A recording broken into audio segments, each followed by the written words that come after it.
him wanted to be the security guy. He claimed he was a security guy.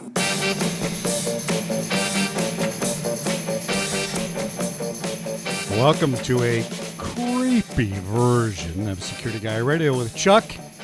Been there, done that, Harold. And Paul. Tally ho, Bristow. You're not going to get off that tally ho. No.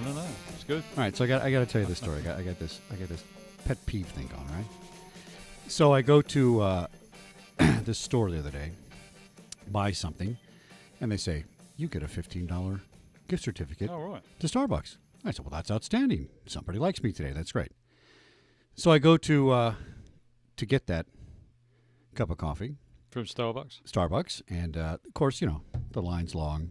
And you wasn't carrying a gun, was you? As you went in? Actually, I can't tell you that.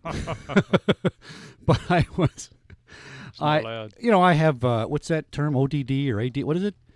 You know, attention deficit disorder, something like that. You know, I can't sit still. So anyway, I don't want to wait in that line, so I'm going to beat the system, and I'm going to go to the liquor store next door, right? And I walk in. This is like a brand new liquor store. I mean, it looks fabulous. Certainly, indubitably, they're going to have coffee. Yeah. Where's your coffee? They have everything else, by the way. Yeah. No coffee. Hey, dude, where's your coffee? Oh, we can't have any coffee. You can't have any coffee.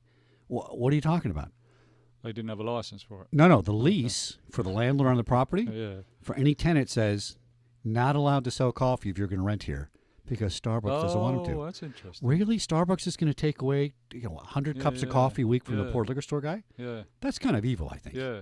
So Starbucks, shame on you for not being a good corporate citizen. And it's a totally different coffee anyway. Totally different coffee. Right? I'm no connoisseur. I don't care about Starbucks. Yeah. That's why I happen to have here my product placement on camera, as you can see. 7-Eleven. My lovely 7-Eleven coffee. Starbucks.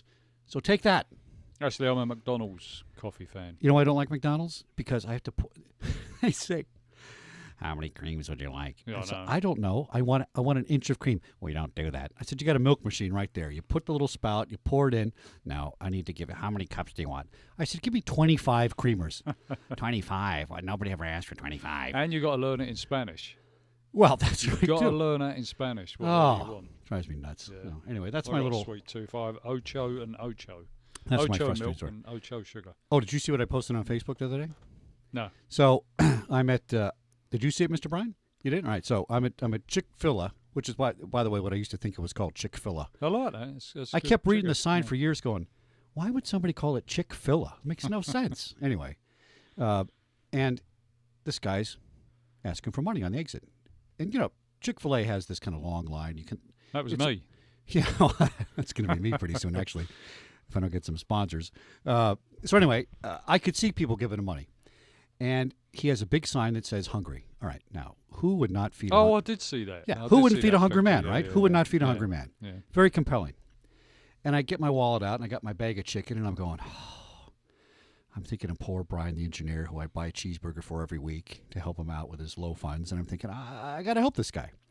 But I paused, as I often do in my profession, to observe and report to my brain what I'm seeing. Here's what I'm seeing. I got a guy standing there, pretty clean cut. Looks like he has good hygiene. He's taking care of himself. He has, kind of nice clothes, shorts, a camel backpack. You know those are, right, where they have the water in them? Yeah. Not cheap. Yeah, I've got one. And $125 Nike shoes. Yeah, that's right. Oh, okay. And I'm thinking, looking too down and out to me. Yeah. Well, you don't know where he got them from, though. That's I do know. Oh, okay. And I will tell you where. Yeah. Because he turns around, opens the camel backpack, and sticks his hands inside and pulls out a wad of money and starts, counting like 1, 2. Yeah. I'm not talking like, 5 bills in there. Yeah. He's got a stack like half an inch thick, and he's counting it, but hiding it from everybody. Yeah. And then I drove out and I said, that, little whatever, expletive, you don't know who's hungry, you don't know who's not hungry. But if you just observe and report and pay attention, right, then I think that's the secret. It's unfortunate because I think the people that really do need help, it's getting spoiled by the people that are just there to, that don't need it. I mean, there was a report a while back that the guys standing on the corner of Wiltshire and all that near the freeway, they were making like $800 a day. Oh yeah, no, we had people in Westwood when I was a cop. You know? But the thing that really hit me was that we live in an age of, mediocrity and smoke and mirrors, and people in government tell you, well, that's not what you're seeing over there, son. That's not really what it is. That's not a lie. This is the truth. And you can't tell. But if you do pay attention, and as I said in my Facebook article, by the way, Brian, why can't I say what I said in my Facebook article on the air? Interesting, isn't it? The expletive I used on Facebook to describe what I was seeing. Because I cried, insert expletive, on this guy. Your show would be taken off the air if you read word for word what you posted on Facebook. So once again, free speech is not completely free speech. But we still have to raise our opinions and say, I'm crying baloney on that guy. I'm crying baloney on our government officials. I'm crying baloney on our experts that saying everything's fine. So I'm ranting today. And I sound a little bit like a ranting stalker, don't I? Yes. Well, it's funny you should mention that I happen to sound like a ranting stalker, because it just so happens that's what we're talking about today. Thus, the creepy version of Security Guy Radio today. So, Mr. Bristow and I had a lot of experience with this, and we're actually, and you know all these stats. This is your stat day today, by the way. You're better at this than I am. I didn't bring any stats. No, they're on your head. Yeah. Because you're the expert. Yeah. So at Fox, we had, what, a couple thousand people in our database? Oh, no, there was more than that. Oh, was it? Yeah, there was about 6,000. Okay. Yeah. I think Disney, we had something like, 3,000 or something like that. Yeah. And what we're going to do today is talk about how to build a program at your facility, your office, possibly even your home. Yes. If you happen to have a stalker husband or boyfriend, how do you manage that? God help you if you have. Yeah, well, I think a lot of people experience that. Possibly been there myself on a couple occasions when we're young. Touch wood, I've never had a stalker. No, I thought I had one at Fox. Oh, I did have one. You did? I forgot all about her. Yeah. Well, we'll talk about her. Well, I don't want to talk about it because she might be listening. Well, that's true. Well, that's true. And if you think it's you, it's not. I'm talking about somebody else. Well, I think this will be an interesting show because we, being at the studio, it's a natural place to gravitate towards celebrities and public personas. And it's a great experience working at a studio because I don't think you get that amount. Well, not necessarily the studio either. I mean, at Fox we had not just the studio and the TV production and the film production, but we also had the broadcast side. Right. And all sides of the broadcast side. That was interesting we had the anchors, the Fox Sports, Fox News. I mean, just the whole myriad of people, of targets. Right. A very rich targets. And a very rich target environment. That's the word. And I don't think there's any other business in the world that I can think of that has that many people that do that. I don't think so. And that's why a lot of people, a lot of psychologists or psychiatrists or the FBI or the Secret Service, right, used to call us and say, can I have your database there and study the percentage of appearances, how many people say they're going to show up and then how many people actually show up. And that's where we come up with numbers from that. Well, I think mostly from art groups that people study this stuff. Yeah, there's no larger sample than that. No, I mean, Chris Mahondi, who I'll give a shout out to. Oh, Chris is a great guy. He spent his people spent several months looking at the Fox database and analysing, and they got some great statistics out of it, as to who was going to show up and who wasn't, etc. Right. Yeah, I remember some of the things we learned from them were that I don't know if it's most celebrities. There's a high appearance of celebrity stalkers that simultaneously stalk politicians, right? Yes. It's kind of an interesting phenomenon. Yeah. It's like, or they start with celebrities and then move on to politicians. Right. Is it usually celebrities first and then politicians? Celebrities first and then politicians. Yeah. At the same time. Well, that's the famous Jodie Foster case, of course, or whatever. Yeah. But people think that's isolated. That's not really isolated per se. There's a lot of. It's a regular thing. Yeah. Yeah. And then we had, remember Dr. Zona, Michael Zona. Yeah. Another great guy. Another shout out. Does a lot of work for LAPD and stuff like that. Yeah. So this lady was fixated on Keith Olbermann. And good old Keith. Why she'd be fixated on Keith Olbermann, I'm not really sure, but he was the guy that's been to more jobs, more broadcast jobs. Keith's a good guy. He's a good guy. He just moves around a lot. But he's very entertaining. Yeah, he is. And this woman was a paralegal had been a paralegal at a law firm for about, 22 years, something like that? Yeah, long time. Had several kids. She lived in Texas.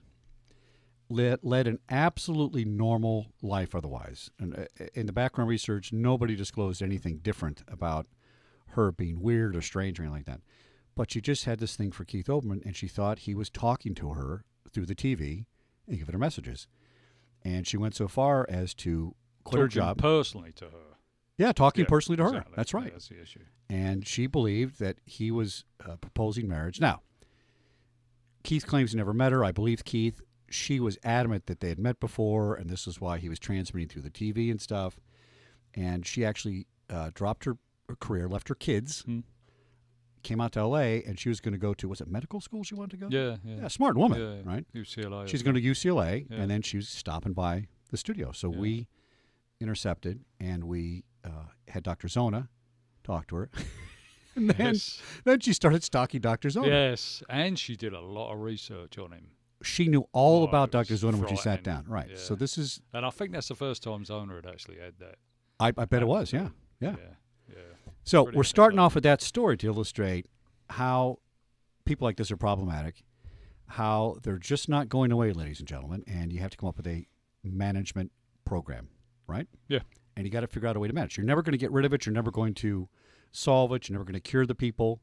But I think you can effectively manage it. How do you manage it, right? Yeah. And it's not always sending them to prison. I mean, that's the point. Probably usually not, unless it becomes to a the perpetrators have become violent. Yeah. Right? So let's start out with the first thing in my mind, and you tell me if I'm wrong. You're the bigger expert. I think we gotta start collecting data, right? Well, I mean, do we want to look, first of all, just for the listeners, just to go through the types of stalkers? Oh yeah, because then we can classify them in a database. Yeah, because they are handled a little bit differently. True. I mean, I think and this is really coming from a workplace perspective more than just a personal. But I think you got domestic violence, right? Domestic stalkers, very overlooked. Okay. And that's that's an ongoing problem everywhere.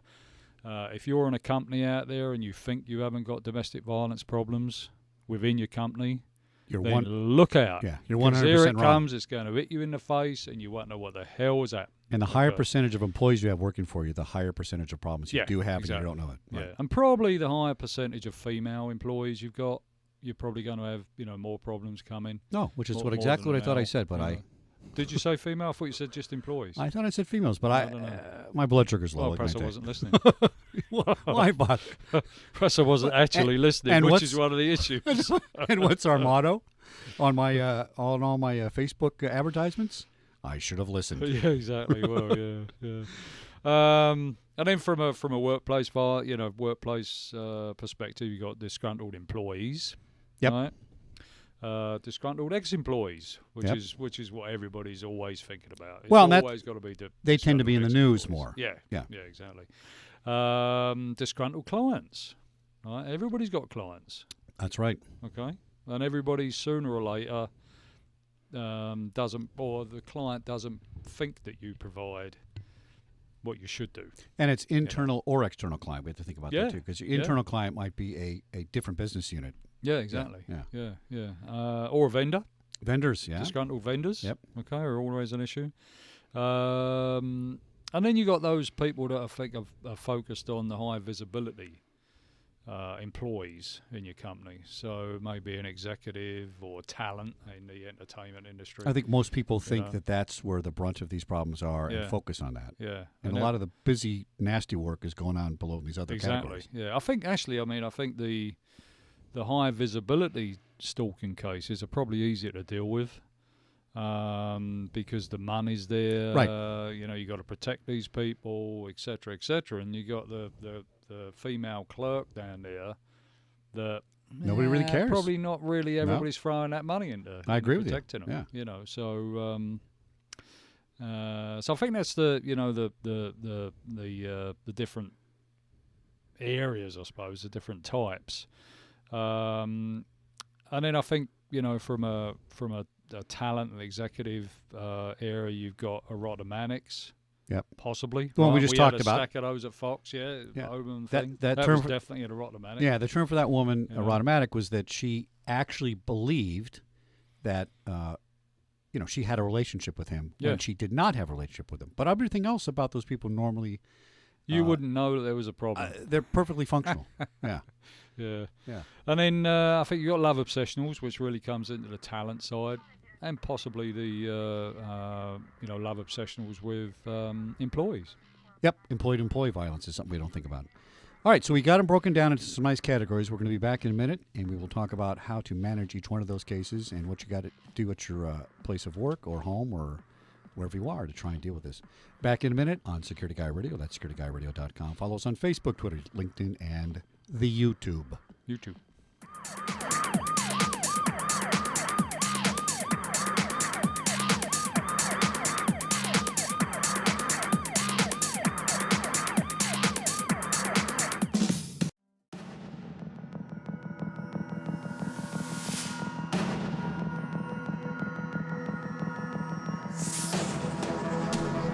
Welcome back to Security Guy Radio. That's securityguy.radio.com. Follow us on Facebook, Twitter, LinkedIn, and YouTube.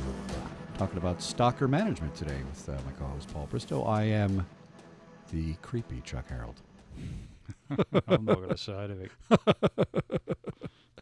I get the psychology of these things. I got to tell you. Yeah. I get it. I mean, you get to a point where you're upset about something, you're fixated, and I think a lot of it people think is not explainable. I say it's explainable. I say everybody in life has had some incident, bad relationship, a boss that made you wacky, that you just rise to a level of,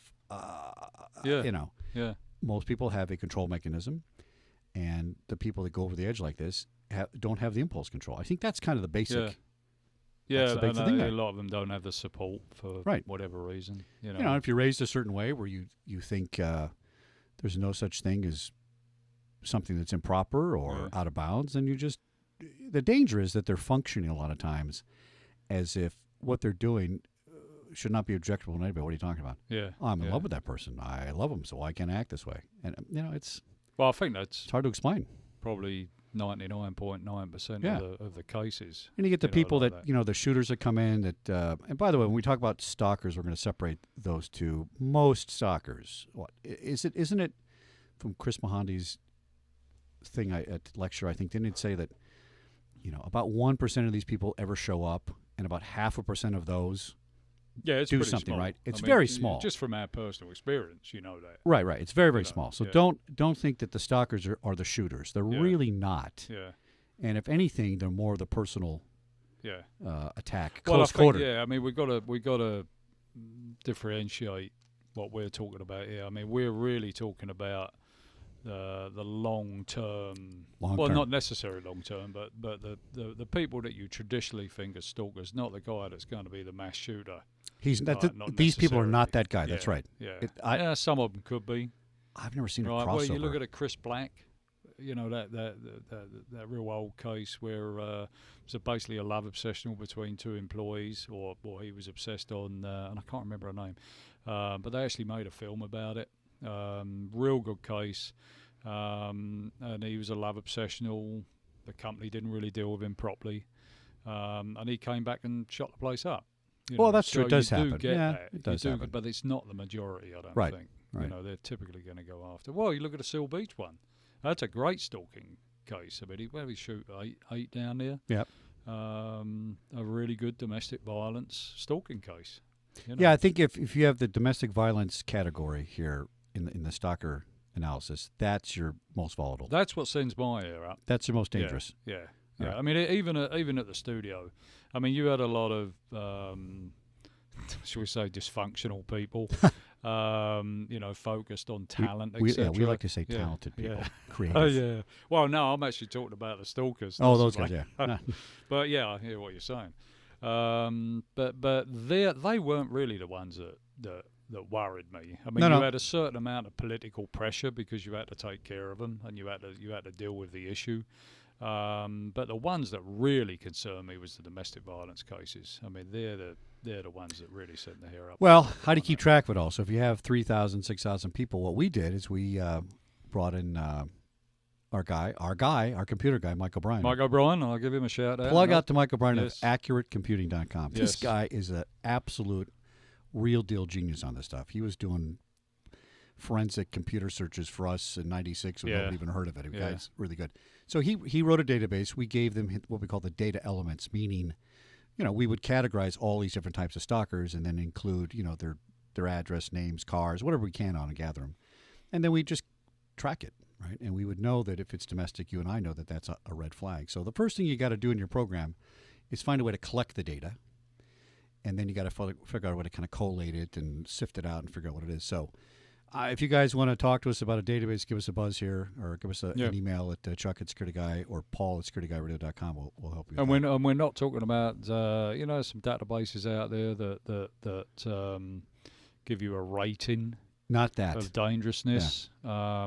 Personally, I don't really believe in that to that extent. I mean, it could be useful, I think, for certain companies that haven't really got the expertise or whatever to put a flag out, perhaps.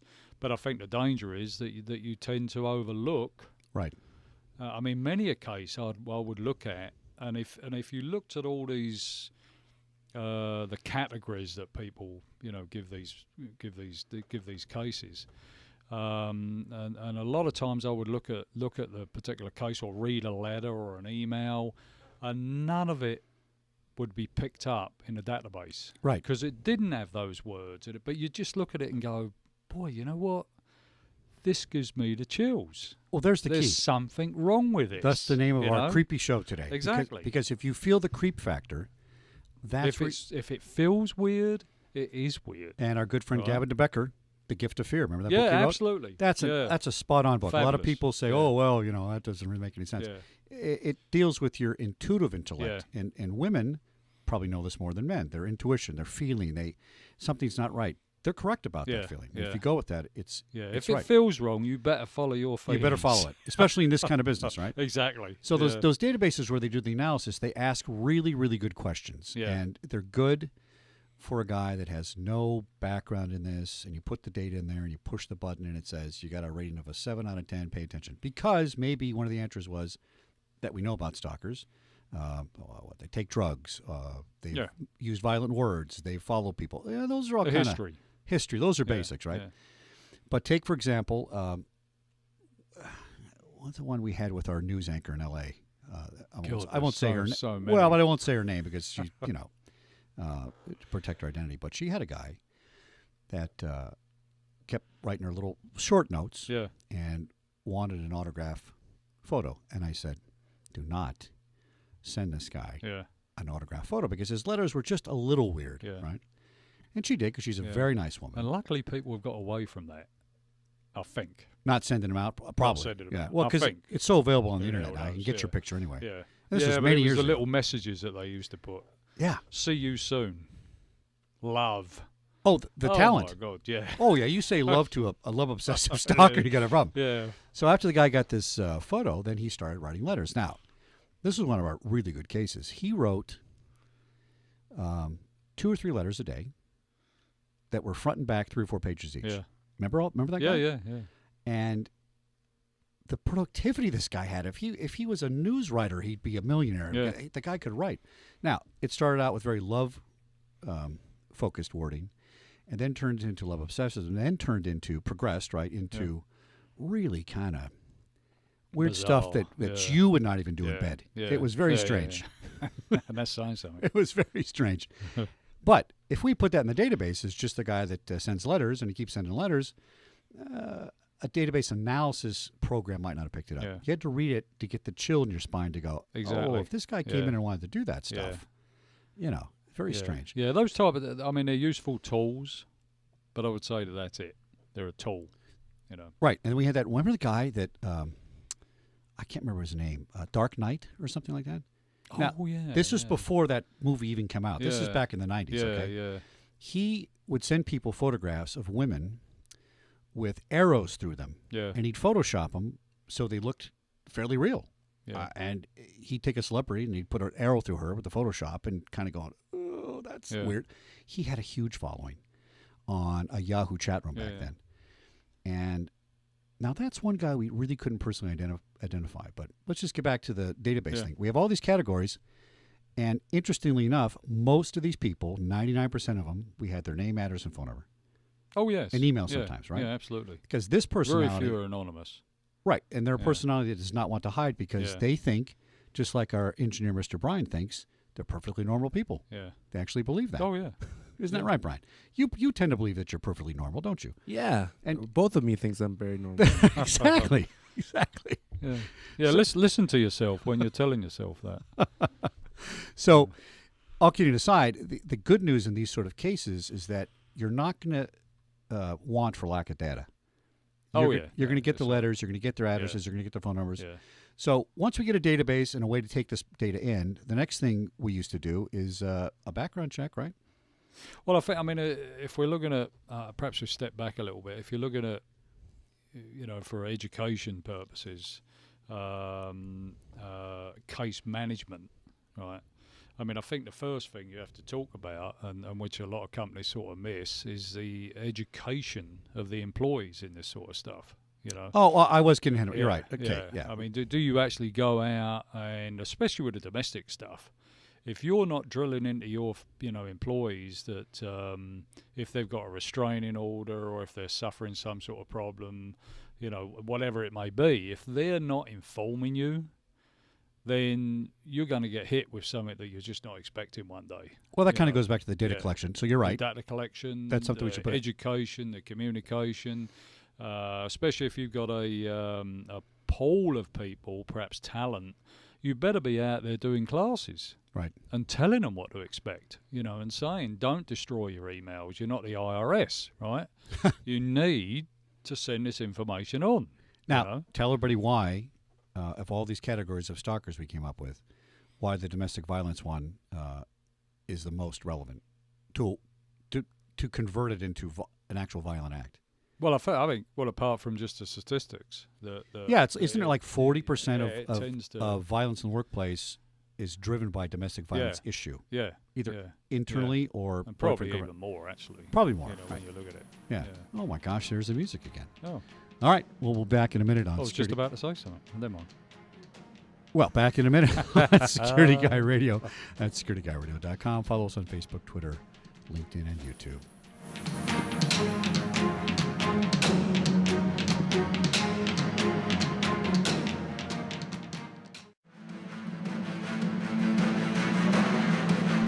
Welcome back to a creepy version of Security Guy Radio with Paul Bristow, Chuck Harold, talking about stalker management with our own stalker right here in the studio, Mr. Brian the Engineer. Mr. Brian, I ask the question every show. Are you learning something? Are you learning something? Yeah, I'm learning that in the 90s there was Photoshop. Oh, thank you very much.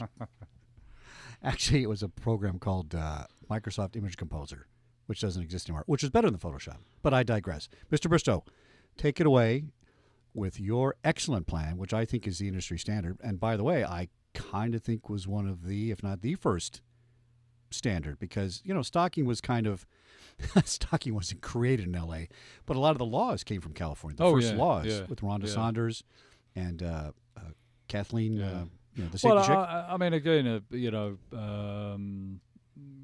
Gavin. I mean, Gavin really, whatever you say. I mean, Gavin really sort of started, the discipline, I suppose you call it, right. of stalking management. There's absolutely no doubt about it. Yeah. Gavin's a very smart guy. And then obviously with the Rebecca Schaefer. Yep. 'Cause I was actually over at Warner's when that happened. Jack very Eagle sad. was the chief. Very sad. And had they had a program in place, I'm not saying this is absolute, but there would have been a higher probability of intervention. Yeah. Much higher probability. There's no intervention here at all. Yeah. But as we know from our experience, a lot of these cases allow windows of intervention, and we've taken them. We've opened those windows and said, "Hey, stop right here as you're on your way from Canada." Well, again, from the education point of view, the talent wasn't educated in this stuff. Right. I mean, it was a very early on, time for stalking management. So while I sip my my 7-Eleven 7-Eleven coffee, the non-controversial coffee, take us through the process of how to set this up.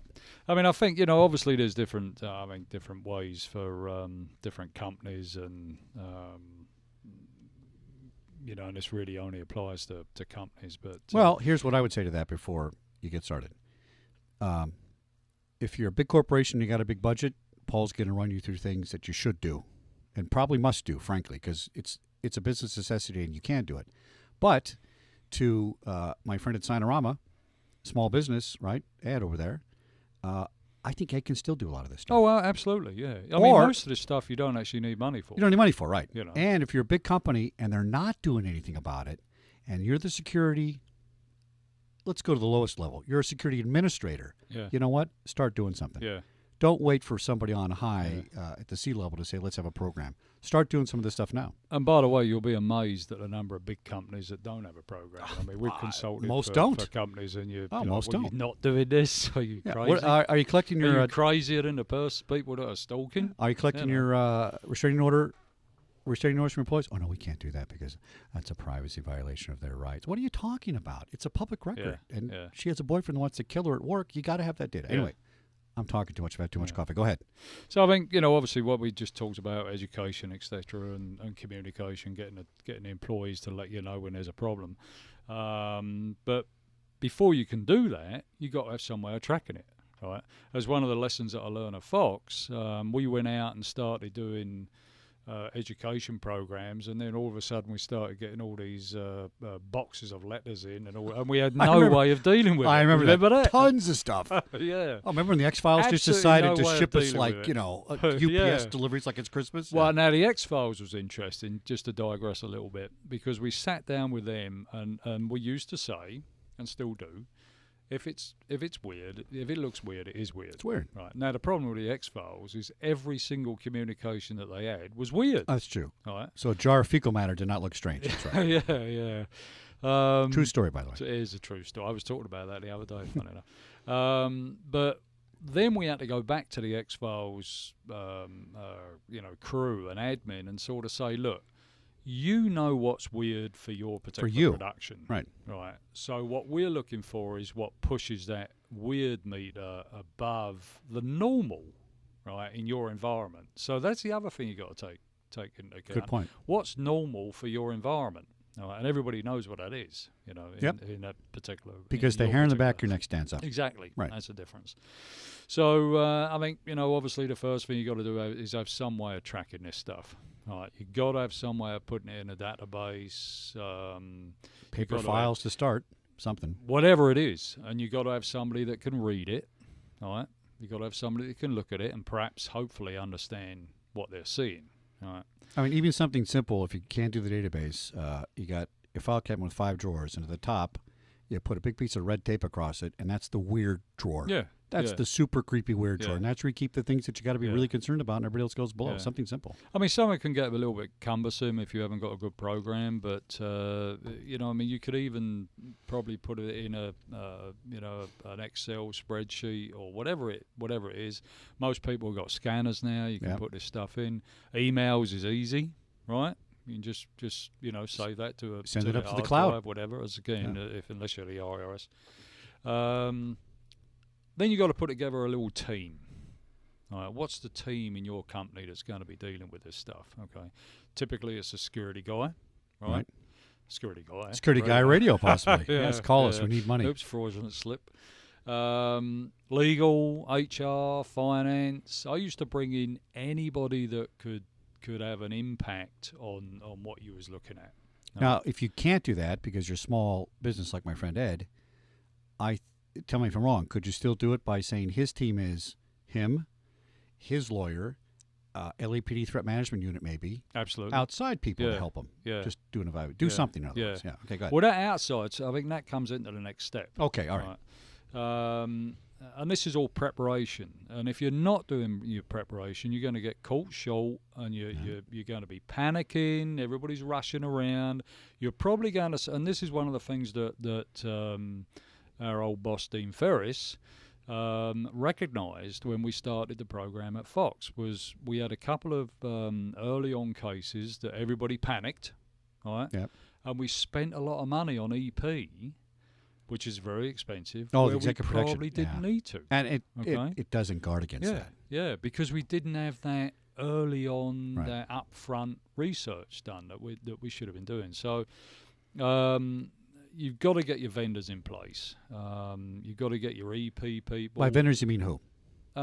Executive protection companies. So you're suggesting maybe have a contract in place for Absolutely. bodyguard work, even if you don't use it or need it, but you can Yeah. execute immediately. Yeah. Great point. And all these vendors, whoever, whether it be PI, uniform security, right? A contract, right? Contract. Like we had to do if we had to put some contract guards at talents' houses once, Yeah. just as a precaution. Yeah. Yeah. You don't know when you're going to be using these Yeah, people, and you got to be ready right? to go. You can't try to sign a contract in the middle of the crisis. No. Yeah, No. good point. I mean, most of the time that contract has to go through legal. That's right. That's going to take you 6 months. By that time, you're done. That's right. That's true. You know? And also, how are you going to pay these? I mean, the whole area of that needs to take place. What are those vendors require? Payment times. Is it 30 days? Is it 60 days? You've got to be able to work all that out beforehand. You can't have your stalker bodyguard detail stop working because you didn't pay 'em. And I've actually seen that. I know. I've dealt with it. I know. So now what are we looking at when we're talking about vendors? So you're looking at PIs to do your backgrounds, right? Yep. You may not be wanting to use that same background company that you're using for background. Could be a conflict because he would know more. conflict. Right. Who the hell knows, right? Uniform security, executive protection, legal, possibly outside possibly legal counsel. legal. Yeah, your company, depending on the size. I mean, Now, I didn't hear security guy radio in there. Shouldn't they be one well, of the we've vendors already named it, didn't we? 'Cause So when we said the security guy. Shameless plug. I'm sorry. Got to pay for college, folks. I mean, it's an interesting issue about legal. You think your attorneys in your company deal with everything, but most attorneys have never got a restraining order. No, it's true. Most business attorneys have never got a restraining order. Right. Which is so. Can they do that? Do you need to approach your legal side and say, look, we're getting this stuff ready. Can one of your attorneys? Can one of the attorneys get ready and learn how to do a restraining order? And most legal departments will do that. Right. They say, we'll send somebody down to the court, to learn how to do it. No, I would caution at this point with the attorneys. I've never played a lawyer on TV or radio, but I did go to law school for a year, know a little bit about it. In my private eye business, I've worked with a lot of attorneys, and we found that if you let the attorneys run the operation, it tends to get bogged down. It becomes slower, and there is an immediate need and an urgency about these things. Yeah. You can't say, I know he said he's coming down from Canada, but, it's next week. We'll worry about it later. No, you got to. How many times have we had that? A lot. Right. And you can't have legal say, you and can't they do it. suddenly turn up on your doorstep. Yeah, let me get back to you on that after I do some research. So I'm not putting lawyers down. They play an absolute, critical, equally important role. Absolutely.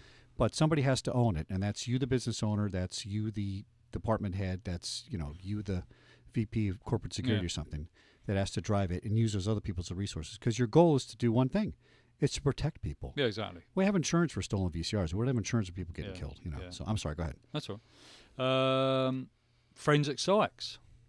Who's going to be doing your evaluation as to whether or not these people are dangerous?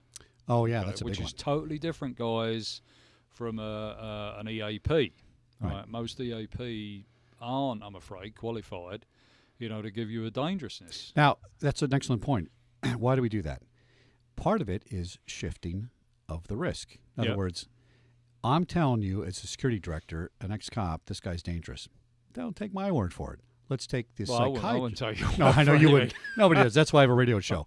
But let's say there's something to be said about passing those final decisions off to a psychiatrist, passing them off to legal. Because in the end, those are real decisions in real life businesses that have to be made. And frankly, you and I at our levels might not have had those final say-sos. And we don't want them, by the way. Yeah. We want to give the people the data and let the decision maker that can, make the legal decision to protect the company make it. So I think that's an excellent point. I think one of the areas that most people don't think about is really having a discussion on the financial issues. Oh yeah. All right. If it's a domestic violence issue, how much protection are you gonna? Where are you gonna stop the company's responsibility? Well, interestingly, is it just at the place of employment, or are you going to take it outside there? I mean, at Fox, I'm not sure if but Dean used to actually allow us to go down and get personal restraining orders or assist people in Right. getting personal restraining orders, which was great for the employees, but it was extending that liability. And Does the company want to do that? people may think that because they're a movie star working at Fox, that Fox provides private security for them. Is it in their contract? Probably Usually not the case. Yeah. So let's hold that thought about finances. That's a big one. Back in a minute on Security Guy Radio. That's securityguyradio.com. Follow us on Facebook, Twitter, LinkedIn, and YouTube.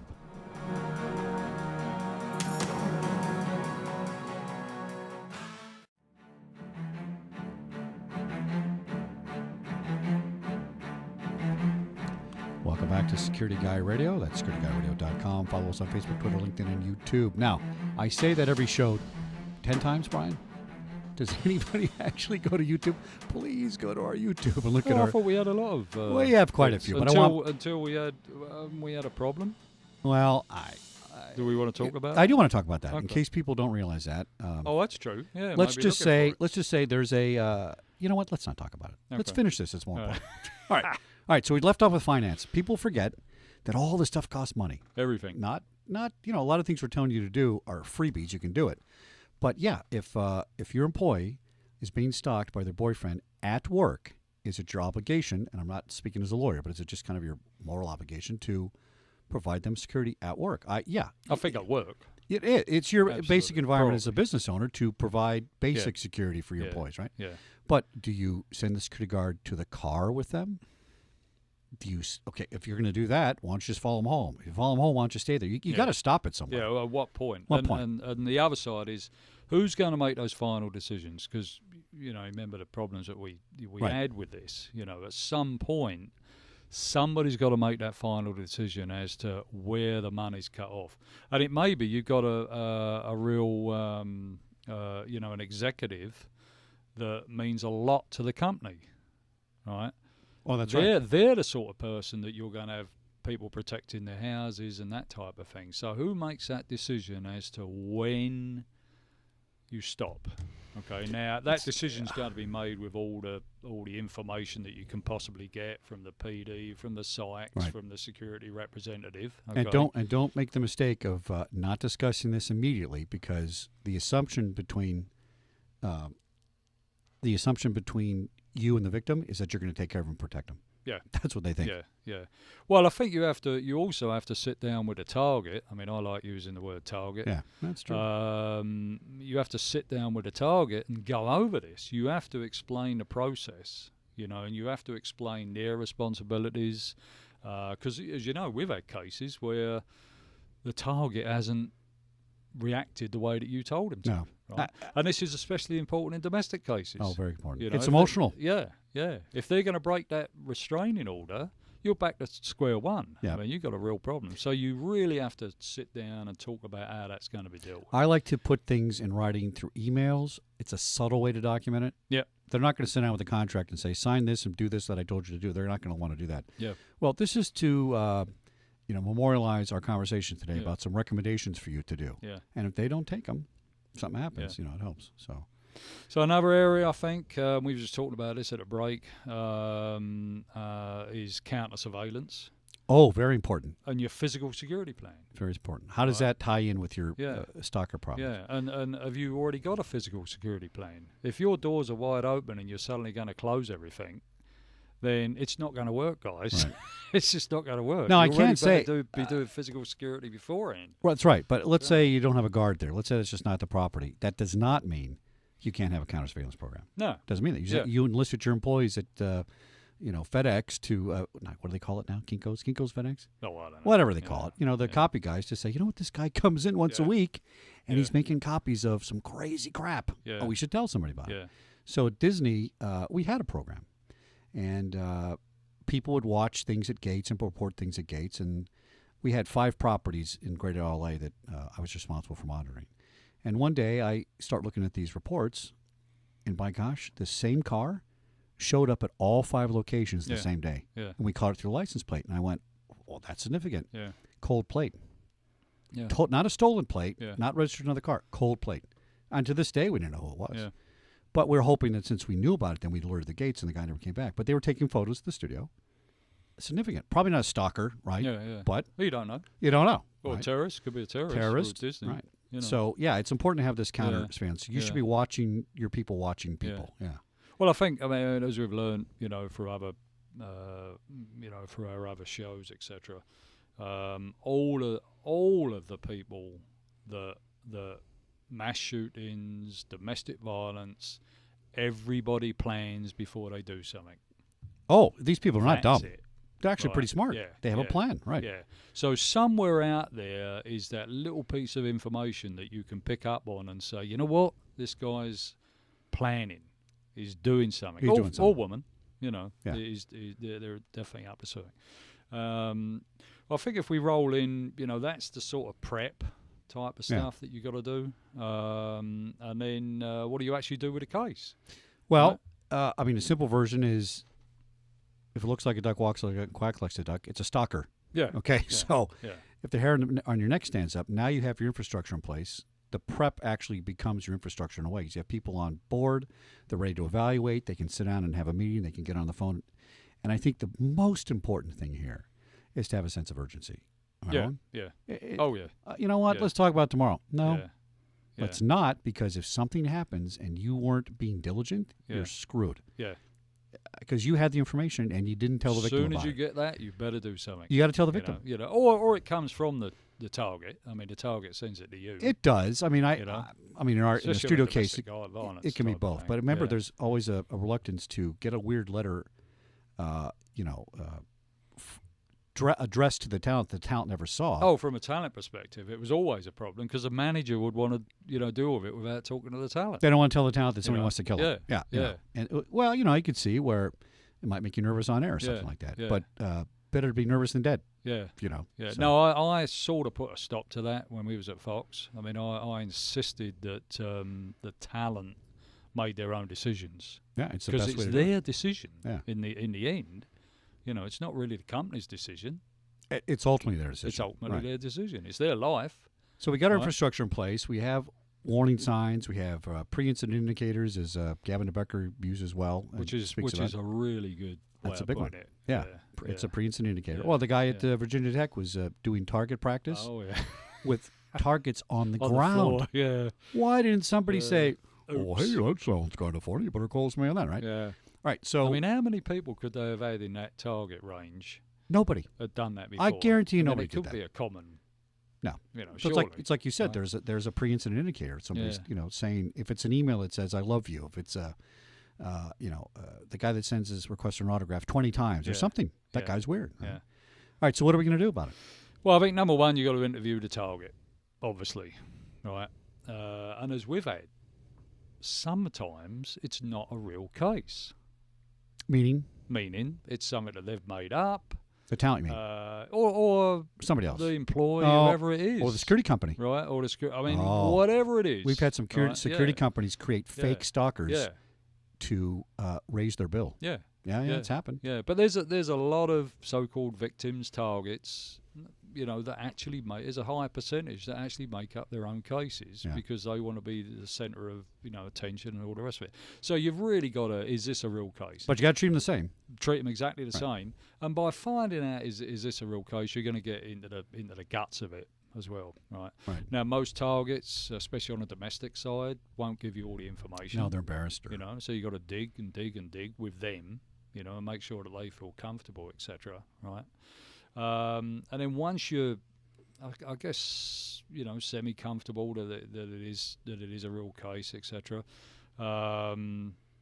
Information, right? Information about the subject. get as much Okay. as you can. Where are you going to get that from? Well, the internet to start, it's free for people who don't Yeah. have a budget. You Yeah. can find a lot of stuff about people. Or on, the target. well, here's one thing you can do on Google. If you have the guy's email address, Google the email address. If you Yeah. have weird phrases in his letter that are kind of unique and poetic and you think that's creative writing, stick that phrase in Google. Yeah. And more often than not, we found those phrases where? Other places. Yeah. Websites, manifestos, chat rooms. Yeah. Because that's kind of their script in their head they're Yeah. going over, the Lebo session or whatever Yeah. it is. So you can do a lot of that kind of thing. And then there's just databases that cost you $20 to find a What's background the check. biggest mistake that I would say security people and companies make in the early times of a stalking case? What's the biggest mistake they make? But disregarding it. No, Okay. cutting off communication Between. between the target, or I should say the subject and the target. Oh no, I agree with you on that. Right. Well, that's what the Dr. Zona story, You know. where the stalker shifted their focus to Zona. We had a. Because we'd actually cut her off. We cut which her was- off. which was probably a Mistake in retrospect, was a maybe. mistake. So we had a stalker hotline at Disney that I set up, right? And anytime some weird guy called the studio, called in, or wanted to talk to a talent, they said, "Let me transfer you to," what was I called? Talent relations or something like that. And I would get these messages on the voicemail and save them, and I call the people back. Yeah. How can I help you? I have to have sex with actress so and so. Yeah. Really? I can't let you do that, but let me give you my name and number to call. And you know what? They would call you. Yeah. They call and rant and rave about Yeah. stuff, and it's a release. And if they think that you're talking to the talent, they feel close. Well, you know what? They feel closer, because the letter doesn't know if it's responding, but they know if they're talking to me and they send it to me, they had an impact, right? Yeah. So yeah, no, that's a mistake. You're right. Well, you got I'll to keep the guy engaged. I'll give you another example. We had one where a chap was sending in tapes for the target. All right? And one day we decided, you know what, we'll try sending it back. Now I think we all knew it was wrong. Oh, it sounds like we're out of. Mr. Bryant, That might be a case for another. are you stalking me? The studio clock says 2 minutes ago. Unfortunately, we Let are me out of finish time. this off real quick. Go ahead. So we send it back, and what happens? Because we sent it back, the guy started bringing them down to the station In person. in person. Yeah, see? It's a Big good point. mistake. Well, a voluminous out of time, I subject can't believe that we it. can keep talking about forever. And we'll follow up with another show. So thanks for listening. Tune in next week, Monday, on Security Guy Radio. That's securityguyradio.com. Follow us on Facebook, Twitter, LinkedIn, and YouTube. Please go to YouTube and look at our shows on the video. See you next Monday. Cheers. Night.